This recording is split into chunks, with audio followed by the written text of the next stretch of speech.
It's another beautiful day here on Razep Africa, and it's always wonderful to be here to give you this important information and updates across about everything going on across this continent of ours.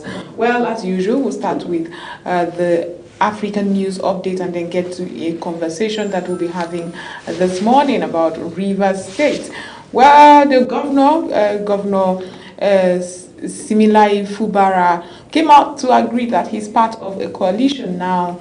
In that statement, also giving his support for the president and asking for peace in Rivers State. We'll get into that conversation, what it means, what coalition, Rainbow Coalition even means moving forward, and if indeed we would achieve the peace that we keep discussing. I'm not alone here, as usual. I have my own very guest or co-presenter, Onyime Anietie. How happy are you this morning that I mentioned your name in the session that you like it? Joy, thank you very much. That is actually the first in like 8 months, and I think I'm very glad. No, don't get glad. Don't get glad. I'm glad today. I'm glad today. I never can tell what will happen tomorrow. But Right. Of course, this is still the Razep Africa show, Razep Media Global TV. I'm very glad to be here. I'm glad to be here. Good morning, Nigeria. Good morning, Africa. Let's get on to the African news update. Absolutely. Well, we'll go for a short break before we get to that African news update this morning. By the time we return, it will be time to get to African news update and then that important interview that we talked about. Stay with us. We'll be right back. Welcome to Razep Africa, the heartbeat of the continent in one show. Here, we celebrate Africa not as a headline, but as a home full of ideas, courage, flavor, and future. This is where we talk about everything Africa. The politics that shape our nations, the innovations that shift our economies, the culture that colors our lives, the challenges we face with honesty, and the victories we are building one story at a time. On this show, no topic is swept aside. We are unfiltered and we are intentional. We bring you experts from across the continent and the world. Voices that know, voices that live the African experience, voices that are shaping the next chapter of our story. Let your spirit rise. We don't just tell Africa's story, we own it. Join Joy Asonye on Razep Africa, Monday to Friday at 11 a.m. to 12 noon on Global Television.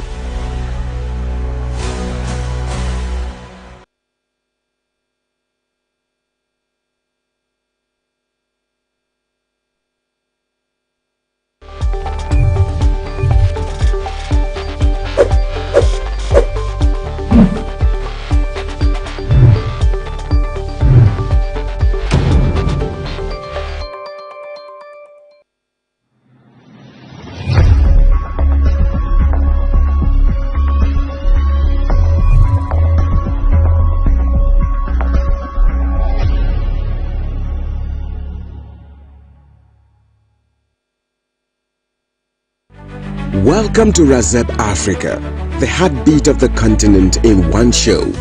Here, we celebrate Africa not as a headline, but as a home full of ideas, courage, flavor, and future.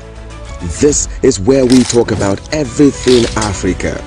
The politics that shape our nations, the innovations that shift our economies, the culture that colors our lives, the challenges we face with honesty, and the victories we are building one story at a time. On this show, no topic is swept aside. We are unfiltered and we are intentional. We bring you experts from across the continent and the world. Voices that know, voices that live the African experience, voices that are shaping the next chapter of our story. Let your spirit rise. We don't just tell Africa's story, we own it.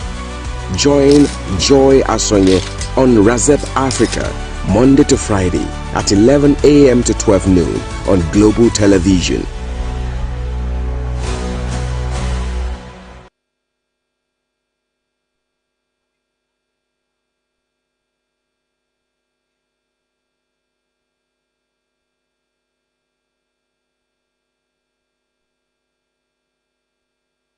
Welcome back from that very short break. Now it's time for the African News Update this morning, and we begin in Nigeria, where the Nigerian and Germany have agreed to deepen business and trade cooperation as both countries seek to expand economic partnerships and investment opportunities.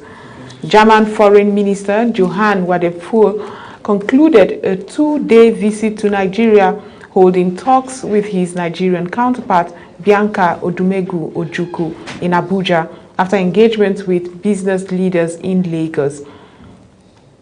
He said both countries have significantly untapped potential, particularly in information technology, renewable energy, critical minerals, and the pharmaceutical industry, noting that bilateral trade grew by about 10% last year. The German delegation also reaffirmed its commitment to continued security and humanitarian cooperation, praising Nigeria's role in combating terrorism despite growing instability in the Sahel. Germany said it is pursuing partnership built on mutual respect and shared development, while acknowledging Nigeria's ongoing economic reforms aimed at attracting investment and boosting long-term growth. Staying in Nigeria, the United States has commended President Bola Tinubu's leadership in the fight against terrorism, while announcing deeper military cooperation between both countries. According to the presidency, U.S. President Donald Trump, in a personal letter to President Tinubu, praised his efforts to tackle insecurity and confirmed the deployment of U.S. Special Operations Forces, including Navy SEAL Team 6, to train and support Nigerian troops combating terrorism. Trump described the partnership as historic, saying the United States remains committed to supporting Nigeria's efforts to confront violent extremists and strengthen national security, particularly in communities affected by terrorist attacks. The European Union and Portugal have strengthened support for maritime security with the donation of patrol boats and forensic equipment to the Nigerian Navy. The equipment was presented in Lagos under the EU-funded Support to West Africa Integrated Maritime Security Project, aimed at enhancing efforts against piracy, illegal fishing, drug trafficking, and other maritime crimes across the Gulf of Guinea. The Nigerian Navy says the additional assets would improve surveillance and rapid response operations while consolidating gains that led to Nigeria's removal from the International Maritime Bureau's piracy-prone countries list in 2021. The European Union affirmed its long-term commitment to safer maritime trade and security across West Africa. Now, beyond Nigeria, attention shifts now to East Africa, where Kenya's legal community has launched a nationwide court boycott over allegation of corruption and delays within the judiciary. The Law Society of Kenya says lawyers across the country are refusing to appear before courts in protest against what they describe as widespread judicial corruption and inefficiency, with some cases taking an average of 2 years to conclude. The boycott comes as Kenya's Anti-Corruption Commission announced the arrest of a magistrate accused of soliciting a bribe to influence a criminal case. Lawyers say judicial reforms are urgently needed ahead of next year's election to preserve public confidence in the justice system. Now, from East Africa, we move to Central Africa, where concern is growing over the prolonged absence of Cameroon's President Paul Biya. Cameroon's ruling party convened a rare meeting of senior officials as President Biya remained outside the country for a record 44 days, following what authorities initially described as a brief private visit to Europe.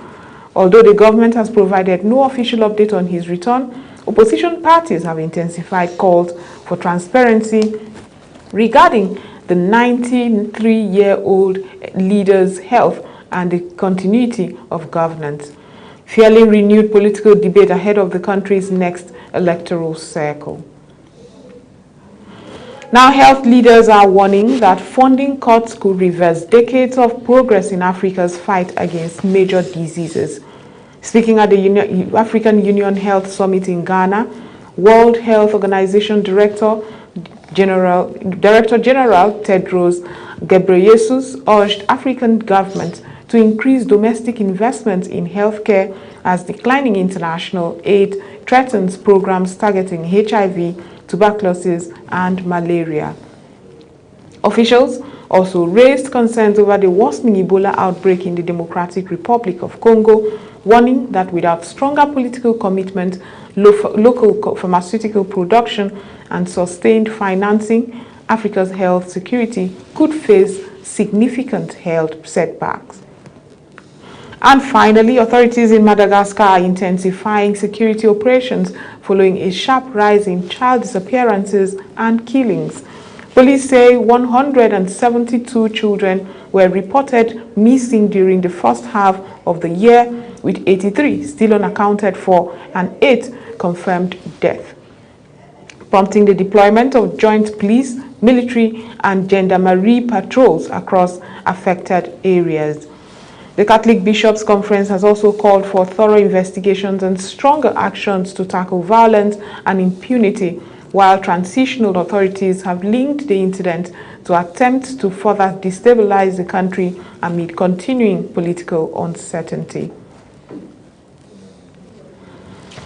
That's it for the African News Update this morning. We would go for a short break to return with that conversation we promised you, talking about Rivers State, the long-lasting peace that we all hope for. Stay with us, we'll be right back. Welcome to RAZEB Africa, the heartbeat of the continent in one show. Here, we celebrate Africa not as a headline, but as a home full of ideas, courage, flavor, and future. This is where we talk about everything Africa. The politics that shape our nations, the innovations that shift our economies, the culture that colors our lives, the challenges we face with honesty, and the victories we are building one story at a time. On this show, no topic is swept aside. We are unfiltered and we are intentional. We bring you experts from across the continent and the world. Voices that know, voices that live the African experience, voices that are shaping the next chapter of our story. Let your spirit rise. We don't just tell Africa's story, we own it. Join Joy Asonye on RAZEB Africa, Monday to Friday at 11 a.m. to 12 noon on Global Television.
Welcome to RAZEB Africa, the heartbeat of the continent in one show. Here, we celebrate Africa not as a headline, but as a home full of ideas, courage, flavor, and future. This is where we talk about everything Africa. The politics that shape our nations, the innovations that shift our economies, the culture that colors our lives, the challenges we face with honesty, and the victories we are building one story at a time. On this show, no topic is swept aside. We are unfiltered and we are intentional. We bring you experts from across the continent and the world. Voices that know, voices that live the African experience, voices that are shaping the next chapter of our story. Let your spirit rise. We don't just tell Africa's story, we own it.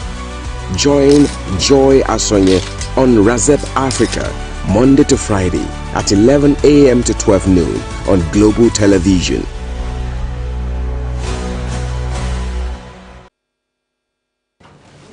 Welcome back from that. Now, in a development that could reshape the political landscape in Rivers State ahead of the next general election, Governor Siminalayi Fubara has publicly declared his support for President Bola Ahmed Tinubu and expressed his backing for the Rivers State governorship candidate of the Rainbow Coalition. Speaking at a public event, Governor Fubara said peace has returned to Rivers State, emphasizing that the period of political tension should give way to unity, reconciliation, and development. He described himself as a member of the Rainbow Coalition and also called on political stakeholders and residents to work together in the interest of the state. Now, the governor stated that his focus remains on sustaining peace, promoting good governance, and ensuring that Rivers State continues on a path of stability and progress. He urged supporters to embrace dialogue over division and to support efforts aimed at fostering a more inclusive political environment. The declaration is expected to generated reactions across the political spectrum as analysts assess its implication for alliances, party dynamics, and the future of politics in Rivers State. And that's what we'll be looking at this morning. Joining us to unpack this development is Mr. Bosun Adeye. He's a public affairs analyst and a risk expert. Thank you so much for being part of the program. Thank you, it's always wonderful Thank you, to have you. Thank you for having me. Welcome, sir. Absolutely. Now, I mean, when you got that message, when you saw that he came out and was urging people to embrace peace, and he's also declaring his support for the Rainbow Coalition candidate, what came to mind? Because first of all, I want us to unpack the concept of Rainbow Coalition, what it even means. Yeah, thank you once again for having me. I think there is nothing we have never seen and that we will not see in our political ecosystem. When I saw that news yesterday, I cleared my eyes. Am I seeing well? Seeing well, and I was hearing very well. And when I went through the video again and again, I knew that I was not dreaming. It was actually a reality. I only pity the man. I pity Siminalayi Fubara. But before we go to him, Rainbow Coalition is an arrangement forged by the current Minister of FCT that will provide a veritable platform where once ruling party that is now a leading, so they say, opposition party today in Nigeria will now be working in cahoot with the ruling party. So to the extent that last week they released a public statement that their party will not present a candidate for the position of the president. So, and you will discover that the Rainbow Coalition actually went to PDP to pick a candidate for APC. So it's been something that has been put together, and it is a version that we are just seeing for the first time coming from South, particularly from Rivers State. So Rainbow Coalition is just like you see rainbow. Rainbow has about seven colors. Right. So it shows that there are different groups and tendencies coming together to find a common front. That's what Rainbow Coalition in Rivers State is all about. However, like I said earlier, if SIM knew this is where it's going to eventually come to, why did it take all of us through that route? I was allowing the tension that happened. I was hearing one of the analysts today, a presenter of one of the sister stations this morning. He said he pitied the youth of Rivers State, particularly the Ijaw youth, the women. You remember there was a council of elders at some point, including former governors and a number of them, who came together to say, we will stand by this body. Because they thought it should be given opportunity to rule as the elected governor of the state. All that today, what has it turned to? So it's now very, very worrisome. But it's actually good for our polity. Because what we have seen over time is that the Rivers State, which is a very important state in Nigerian polity, actually had gone through a lot of tension that climaxed the pronouncement of state of emergency, and 6 months out of the 4 years was actually run by a sole administrator in person of former CNS. So all this wouldn't have been necessary if you know that you will still eventually come to your family. Now he said he's back to his family. We've always known that this is where he belonged. We've always known that the umbilical cord between him and his estranged godfather, who is now the real godfather now. Because all he said yesterday was like saying, I accept that I missed my way. But now I've come to my senses and I'm back to my father. So, and he even warned people that may want to take his with light, as in take it for granted. He said clearly, if you put wool in your ear, please remove it so that you hear me clearly. So if truly you believe in me and you love me, whoever that I support, you must support. Absolutely. So he said some people even came to him and said, let's be on our home. Let's stay so that we can collect our home. And he told them clearly there is nothing to okay, but so before we go into the analysis of that, for those who probably have not come across this, have missed that video, I think it's time you take a look at that outing right there.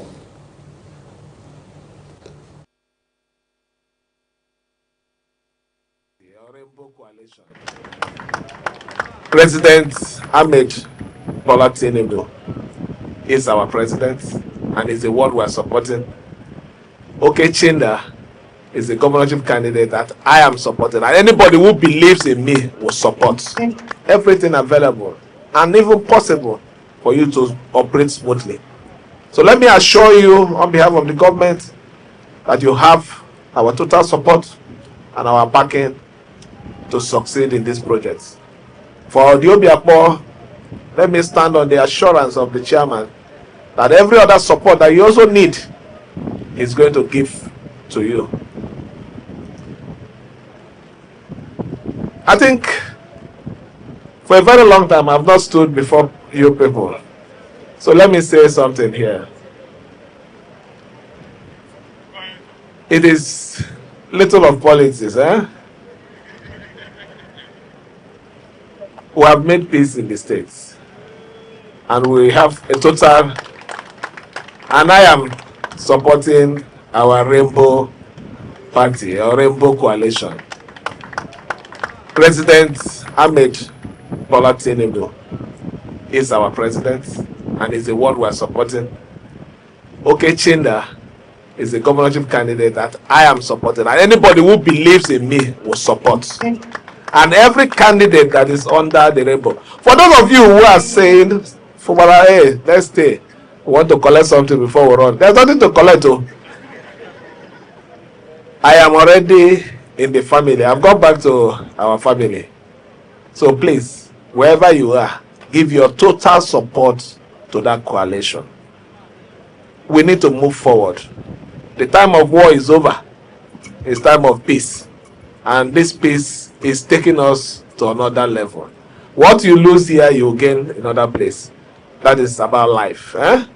So please, I want this to be made clear to everybody. So don't go anywhere and say you are supporting Fubara. No. My position is this. And I've said it here and clearly for everyone to hear. If you are not hearing well, use cotton wool or... That was Governor Siminalayi Fubara right there with his declaration supporting the president, endorsing the president, supporting Kingsley Chinda, supporting, or rather implying that he's back to the family, which and I know that implies that he's back to being in good terms with the FCT minister and his successor, Wike. So, like you were saying, why did he bring us, why did we have to go through all of that to this moment? What do you think the negotiations behind closed doors could have been? For some analysts, some people would say that it's probably because he's been promised something if the president returns as a president. Is that possibly why he's completely declaring all the support and endorsement? No, I don't think that's the issue. You don't think they're dangling any political appointment? That's not the issue. The issue is that the man is not a good scholar of Bible. The man Sim Fubara. The Bible says, have you seen any man who want to build a tent that will not first sit down and count the cost?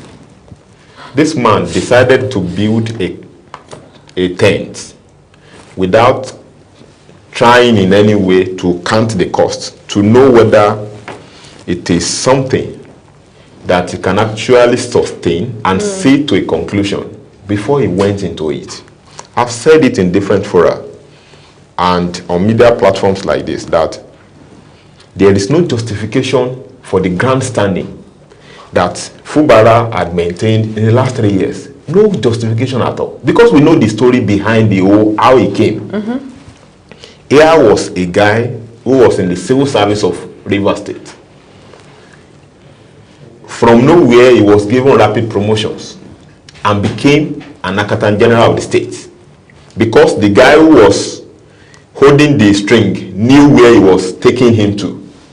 You became Accountant General of the state, and before you know it, you were never a politician, you never even showed interest. Any interest in the first place, exactly. They pull you out to say, against all big juggernauts, political juggernauts in Rivers State that showed interest. Many of them senators at that time, but they imposed you. In fact, as a matter of fact, many people said the campaign was solely done by Wike. We hardly heard Sim Fubara to even speak to the people about his intention and his programs. Everything. There was a time that many people have forgotten. EFCC officials were deployed from Abuja to go and arrest Fubara. Exactly. In Rivers State. But what did Wike do? He hid him in the State House and provided a sheet for him to ensure that he was not taken. All that happened, and eventually you became a governor. And God sent you a prophet on the day of your inauguration, when you were doing gala night, in person of former governor of Ekiti State, Ayo Fayose. He told you copiously, don't see you. The day you begin to see, the day you enter into trouble. Exactly. The same way you were blind and you were brought to this position, remain blind. And just 3 months into being a governor, he became governor in May. By September, October, the Kasala began to burst. You began to look at the face of the person who brought you. Before you know it, by October, I think around October, the State House of Rivers State was burnt. And they said they will pull it down. That was the beginning of the whole thing. And everybody was thinking, okay, for this guy to have come out this way, is ready to. He's going to be back to finish. Exactly. He's going to assert his authority. And before you know it again, there was an intervention by the presidency. 8-point intervention. And you went to sign an agreement. And only for your supporters later to say you were actually not, that you were like cajoled to do what you did. Points to do it. As if they put gun in your head. So all this happened, and later there was a breakdown of that agreement. Then there was escalation of tension until you began, your people, your supporters, so-called supporters, began to throw the first bomb at our oil installations, and at that time, federal government had to declare a state of emergency. After state of emergency, you came back, because throughout that time, there were rapprochements between the two parties alongside with the presidency. Now, even after that time when you came back, one would expect that, okay, you people will have put your... But as at that time, I thought, what I think is that, as far as Wike was concerned, the deal was done. There was no going back. Was no going back. Because as far as he was concerned, Sim had proven to him who he was. So all appeals, all entreatment to ensure that he allowed him for a second tenure fell off his ears, including the intervention of the president. Because I know at some point the president will have actually spoken to him and say, maybe we should consider this guy. But, you know, somebody was talking about the relationship between President and Wike recently. Said they had mutual respect for each other. And besides, what does the president have to lose? I've said it at the beginning of this whole controversy since 2023, that the president of Nigeria, Bola Ahmed Tinubu, will be the chief beneficiary of this their saga. Because tail or head, every one of them, the two of them, need the president. So the two of them will play and lay allegiance to the president. They will pledge allegiance to the president. So whether it is FCT minister, that's why you see every opportunity FCT minister has to talk. He will be president to high heaven, the president. When you also listen to Sim, even when he was in PDP before he eventually came, yes, he was always supporting he always praised the president, because they know that, one way or the other, there is going to be a role that this man will play. However, the man also needed. Yeah, but exactly for an executive governor, yes. Why do you need the president so much? You are talking ideally. Yes, ideally. We are talking practical here. We all know that Nigerian president is one of the most powerful presidents in the world. So if not for the president, and I think it's important I make this point, Sim Fubara will have been long impeached.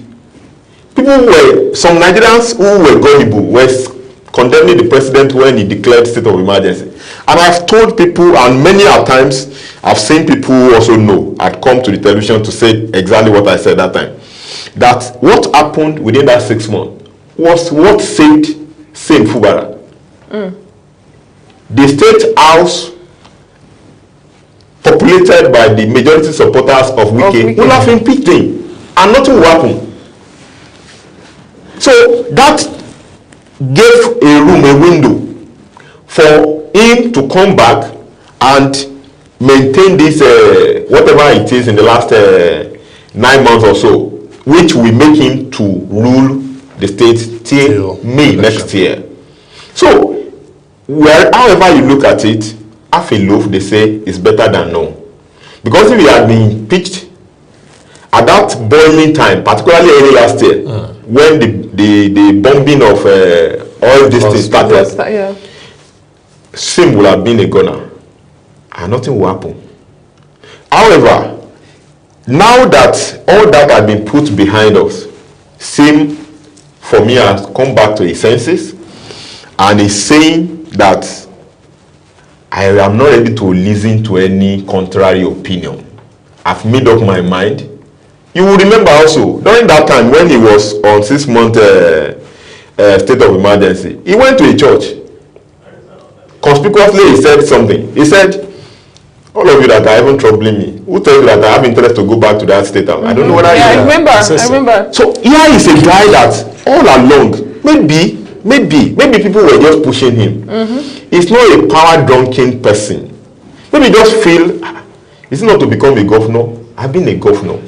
And if I'm a one-time governor, they will write my name as one of the former governors of River State. So for me, I think his personality may not be too different from that of our former president, Goodluck Jonathan.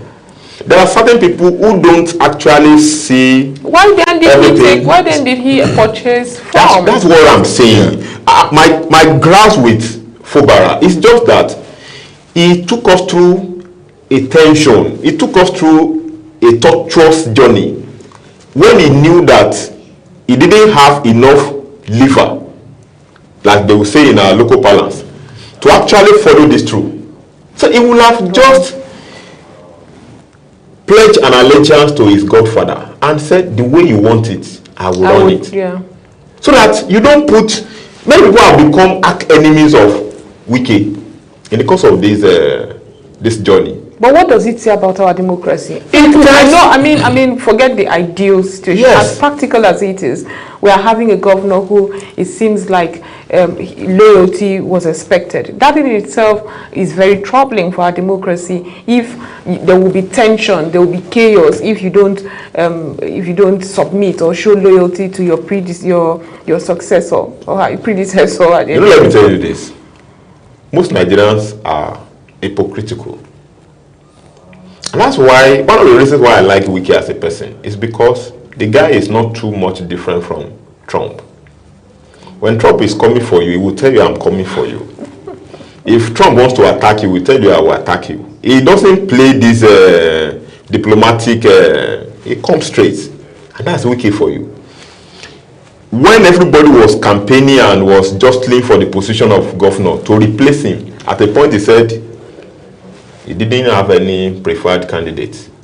By the time he had preferred candidate, he made it known. He told whoever cared to listen. And he told whoever cared to listen that you better forget about it, don't waste your money. This is my candidate. At that time, why don't you tell your principal and say, Oga, let me go through a due process. Right.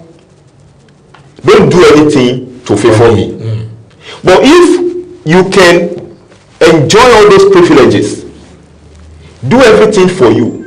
Only when you become governor, you now come to your senses that now I want to be a man of myself. And those people too, that including the elders of River State, that were now everywhere protesting and saying all manner of things on media platforms. Where were they that time? Why couldn't they tell Wike, allow everybody to go through a normal process? Don't queue behind this young man. As at that time, I think he was just about 48 years. He was just 50 years last year.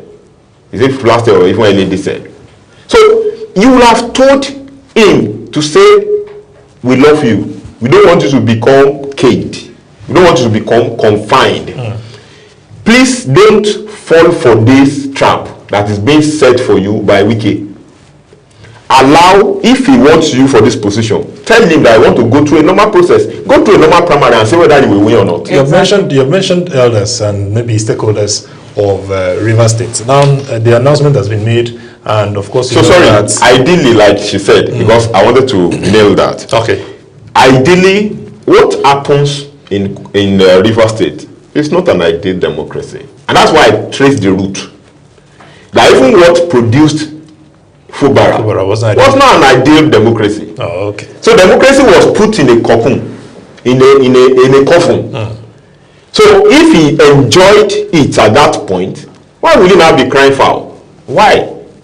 So whoever was behind Fubara to face his godfather all through that 3 years, they have done him and done the state a disservice. That's all I will say. Because he who comes to equity must come with clean hands. So you cannot benefit from a wrong system. And now you want to be sanctimonious You want to behave like now you are a saint. I don't think that is ideal too. Okay, so just because you have started hitting on it, let me allow you to flow in that direction now, where we'll be talking about the response of the stakeholders. What do you think the response of the stakeholders will be? What they call the elders? You mean now? Yes, I mean, after supporting Fubara for so long and seeing him. And now he is actually saying this. What do you think their responses would be? And what do you also think the political response in the state will now look like? I can tell you for free. All what Wike wants is that in 2023 and 2027 it delivers Rivers State for Asiwaju. That's going to be it. You know, when people say 31 governors in APC, that it's not governors that will determine, it's Nigerian people, and I laugh. People don't understand the kind of power that our governors wage. Did you remember what this guy just said now? The video he just played. He said he has told the chairman that every support needed they will give to that candidate, that APC candidate. Support, what do you think support means? Including funding. So, Nigeria is not even a particular region. Everywhere in Nigeria, if you drop in Ekiti State, the last election, they've increased it to 20,000 naira. From 5,000 naira, from 2,000, in fact, from 500 naira. In election. During 2023 election, we saw a place in the east where they were sharing gala and 500 naira. Now in Ekiti State, I've been taken to 20,000 naira. So that's to tell you that an average gubernatorial candidate can actually look at the number he wanted and do the calculation. If I want 600,000 votes, 20,000, because not everybody will be doing 20,000. There are some that will be 1 million. There are stakeholders that will be 5 million. Our political environment has been monetized. So, and only those people who are within the corridors of power have the war chest to be able to determine how they can financially influence the process. So I'm telling you, apart from the structures they have, they also have the money. So if anybody is saying governor has only one vote, that person is very, very gullible. He doesn't even know what he's saying. So I'm saying to you that with what I saw yesterday in Rivers State, Sim Fubara is going to support Rainbow Coalition. He's even going to lead you will see him during campaign. He will lead campaigns. And I learned that one of his relatives is the candidate of one other party, even bearing same name. So, but what he had done yesterday is to say, I disown any other person. No, this is where I belong. Because people have been saying he might likely tacitly support that guy. I can't remember the party that the guy is representing now. The point is that in 2027, Sim Fubara is going to work in collaboration with his family members, which is a Rainbow Coalition to deliver both Chinda and our president. So, and it's going to be a waste of time for anybody. Even when one of those things the guy had come out to say when he left or when he was preparing to leave was that when he was in the code, PDP was not there for him. So he has said goodbye to PDP. And many of these people that were supporting him in the Rivers State were sympathizers of PDP, the old PDP. So for now it's clear that he has made up his, just like the question Joy asked the other time, what is the fate of those people now? They are in the code, they are back in the code. Unfortunately, there is nothing, he has made it clear that if you are waiting to collect anything, there is nothing to collect. So it's because he's a politician too now. He said something, many people may not pay attention to it. He said you lose something here, you gain something somewhere. So and that's it's not out, yes, you have the question. It's not out of place that he must have been promised something. But I'm saying to you that for me, that's not the most important thing in this conversation. The most important thing in this whole conversation is that Fubara did not have what it takes to rescue power from his godfather. And should not have taken us through that route. But now he has been reduced to his size, and now he knows his level. So I'm very sure that left for President Bola Ahmed Tinubu, this guy will have come back. left for him, that state of emergency wouldn't have even happened in the first place. However, he's a politician. He needs to massage the ego of Wike. And like people say, he could also deal with Wike if he chose to do. If he what makes Wike till today is because he's occupying that position. If he had removed Wike when that tension, Nigerians were calling for the removal of the two of them. That the moment he sent Fubara on the state of emergency stuff, that Wike should also leave his office. If Wike had left to that time and possibly decided not to bring him back, that would have weakened him, because if the president sent him away, it means he was no more in the good book of the president. Everything will be used against him, including his records in the last 3 years. Is Wike a saint? I don't know whether you get it. But because Bola Tinubu is not a use and dump personality, so if you support him, he will also take care of your back. So that's what I've seen. But in all of this, what is the benefit of this movement of Fubara to the coalition and the entire decision to, The benefit is to the states now. The benefit is the peace to him and peace to River State. How is it peaceful to the River State people? Is Rivers not peaceful now? Is it? He also said it yesterday that peace has come back to our state. Is it peaceful really? It's peaceful. Have you seen any protest, counter protest, anywhere? Have you seen burning? So everybody has known where, the only thing that is pervasive across length and breadth of River State, particularly with the people who had staked everything in showing support for him, is that they are now in regrets. That we wouldn't have done. And do you think that will actually allow the peace to be maintained? Of course, yes. They have you don't understand. What normally spur this kind of thing at the state levels is when you watch the body language of the person that holds the power. All these other individuals, they are just ordinary human beings. So when he says, I don't send you, I don't have any errand for you.